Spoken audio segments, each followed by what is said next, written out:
हज़रत इमाम अहमद रहमतुल्लाह अलैह हज़रत उमर बिन ख़त्ताब रज़ियल्लाहु ताला का एक कौल नकल करते हैं। हज़रत उमर रज़ियल्लाहु ताला ने इरशाद फरमाया था, खदशा इस बात का है कि कहीं आबाद बस्तियां बर्बाद न कर दी जाएं।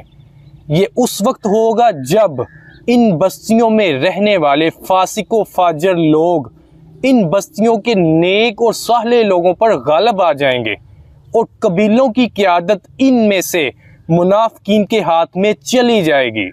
हज़रत उमर बिन ख़त्ताब रज़ियल्लाहु ताला के इस कौल को अपने सामने रखें, इसको आज के हालात के साथ कंपैरिजन करें तो आपके ऊपर वाज़ह हो जाएगा कि ये कौल पूरा हो चुका है।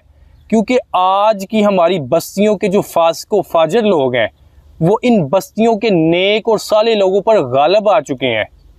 अब कोई भी फील्ड उठा के देखें, आपको फासिको फाजर ही नज़र आएंगे जो नेक लोगों के ऊपर सबकत ले जा चुके हैं।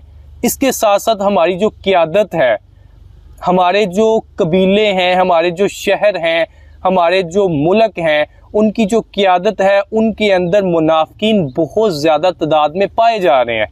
इस वजह से हमारे जो इलाके हैं, हमारी बस्तियां हैं, वो आए दिन बर्बाद होती जा रही हैं।